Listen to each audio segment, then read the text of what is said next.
Another tiring day. I'm John, a 38-year-old bachelor. I work at the apparel company run by my father. We mainly deal with women's clothing for the wealthy, and our dazzling designs have been popular, boasting stable sales for a long time. However, recently, the company's performance has been stagnating, and we have been experiencing continued losses. If this continues, we might go bankrupt. It's a critical situation. I've been working day and night to help the company turn around. Then, one day, tragedy struck. I was eating lunch at my desk, as usual. Suddenly, I heard my cell phone ring in my bag. I hurried to check it and saw an ad on the screen. Lately, he's been busy trying to find funds and hasn't been to the office much. I wondered what it was about. "Hello, Dad. Oh, is there any problem, President?" I couldn't believe what I heard next. "What? The company might go under. What do you mean by that?" "Hey, don't yell." Well, actually, turns out, my dad had co-signed a loan for a friend who had skipped town last night. It's a typical story, but my dad has always been too kind-hearted. I quickly accepted the reality. If we go bankrupt, I wonder how many employees will be left out in the cold. And it's not just the employees, their families too. I need to do something, fast. The question is how to avoid bankruptcy. What do we do about bankruptcy? We need to think of something. I moved to an empty hallway and spoke in a hushed voice. About that, I want you to join the apparel company of the AB Group." "What, me, join that company?" "The AB Group is a major corporation we've been doing business with. They handle various ventures, including apparel. I've known their CEO, Mr. McKinley, for some time and we've been on good terms. For some reason, Mr. McKinley, the CEO, decided to acquire our company. It seems the condition for the acquisition is for me to join Mr. McKinley's company." I was confused but agreed immediately. John, glad you could make it. I'm so happy." "Yes, I don't even know how to thank you enough for saving our company. Thank you so much," I said wholeheartedly. No, you see, I owe a lot to your dad. Our company is what it is today thanks to him, so I'm glad I could help this time." "Thank you very much." I expressed my heartfelt thanks. "You don't have to be so formal.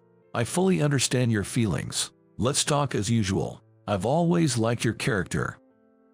The CEO said, "Well, do your best," and left. And so, my job at the new company began. I worked tirelessly, determined to produce good results as soon as possible.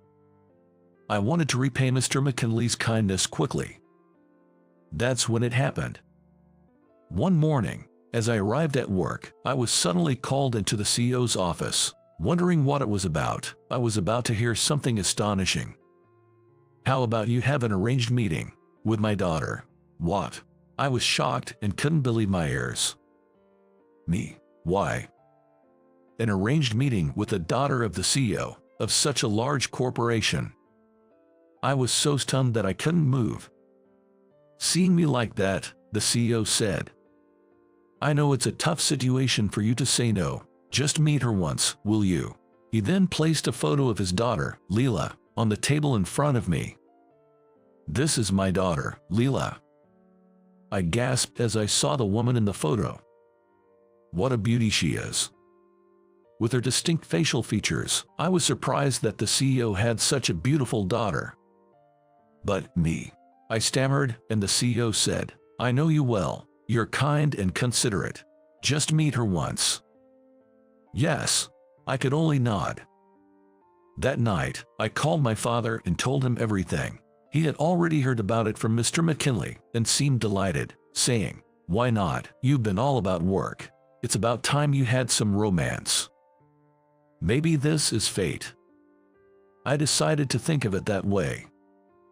Besides, such a beautiful woman, and the daughter of the CEO, must surely be kind. I grew more and more excited as the day approached. Nice to meet you. I'm looking forward to today. The day of the arranged meeting arrived quickly, and I, in my newly tailored suit, greeted her. Mr. McKinley's daughter was as beautiful as in her photo. But there was one thing I didn't expect. Nice to meet you. She barely looked at me and answered coldly. Throughout the meal, Leela seemed unhappy, responding indifferently to anything I said. It was obvious. She was in this arranged meeting because her father said so. Realizing this, I felt a weight lift off my shoulders. As the long meal finally came to an end, I felt a bit relieved and was about to say goodbye to her.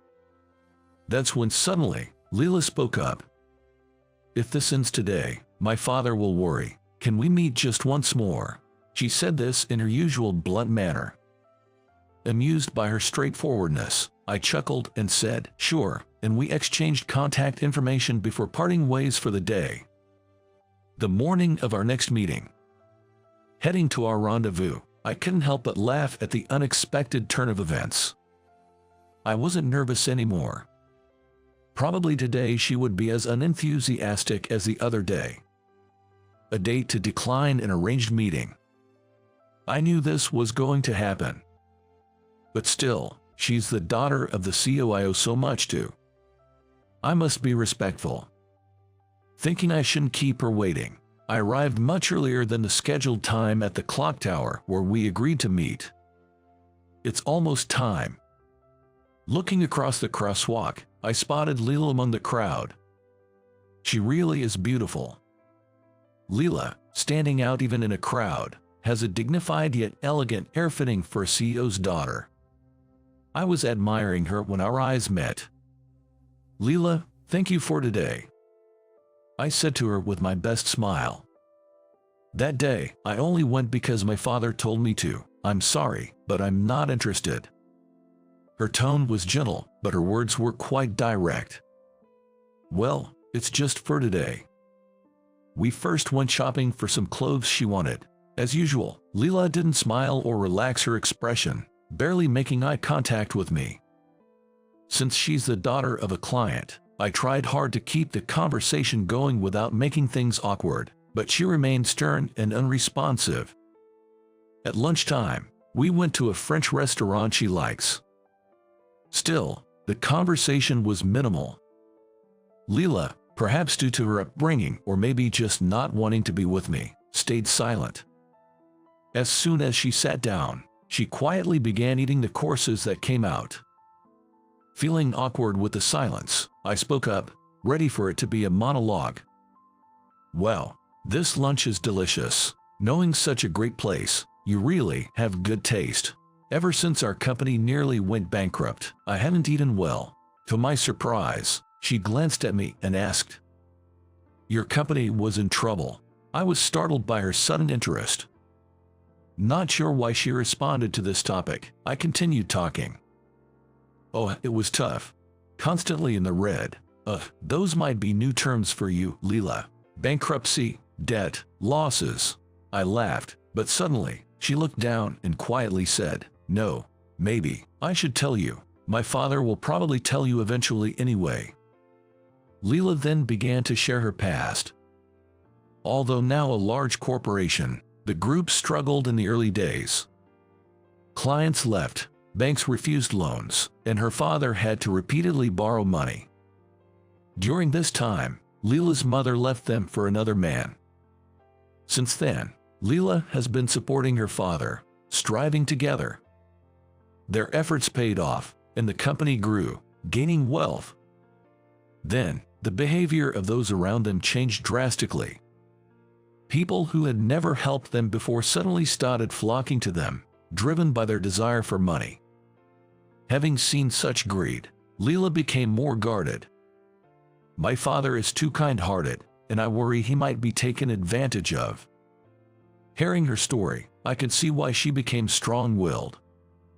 And somehow, I found myself interested in her. I respect you.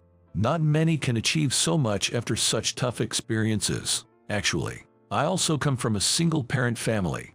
We struggled to keep the business afloat. In the beginning, we were really poor.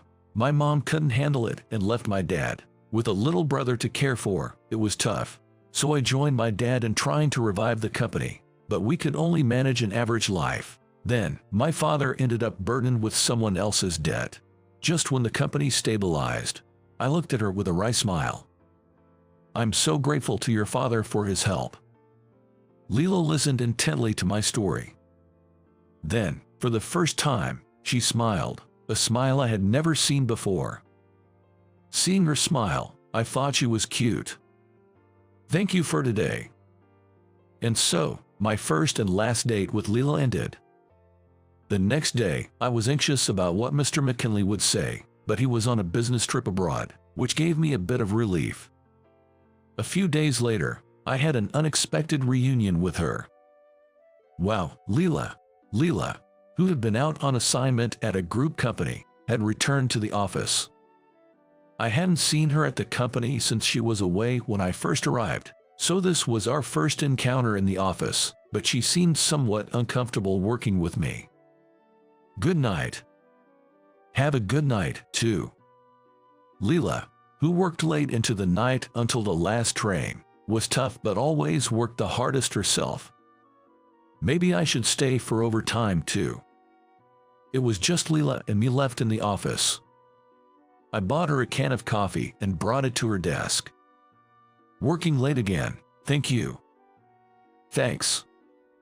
Then, after taking a sip of coffee, Leela looked at me and said, I've realized something. It's true that many are after money.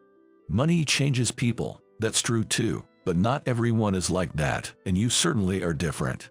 So, I'm sorry for my behavior the other day. I've been reflecting on it since then, spending the whole day with you in such an unpleasant mood. I felt a strange flutter in my heart as she spoke, looking down. I think you are a valuable asset. Let's do our best tomorrow too. From that day, Leela and I began going out for dinner after work, combining it with business meetings. One day, after finishing overtime as usual, we were having dinner and drinks at a small restaurant. Perhaps having had a bit too much to drink, Leela became unusually talkative and suddenly confessed, You know, I think you're the only one who's ever moved my heart. What? Why so sudden? I was flustered by her direct gaze but couldn't take my eyes off Leela as she said those words. After that, we officially started dating. Of course, with marriage in mind. Mr. McKinley was delighted. Later, I learned from Mr. McKinley that he thought since I had supported my family's business through tough times, Leela and I would understand each other, and I could soften her guarded heart. That's why he encouraged the arranged meeting. I was surprised Mr. McKinley knew about my past, but it turned out he and my father had been friends for a long time. My father had helped him when his company was struggling, and no one would lend him money. Now, my father and I had been helped, and I had formed a connection with his daughter. Thinking about it, it seemed inevitable that I would end up with her. Leela, who had initially been so reserved, now often wore a bright smile. I felt happy to be able to bring that smile to her face.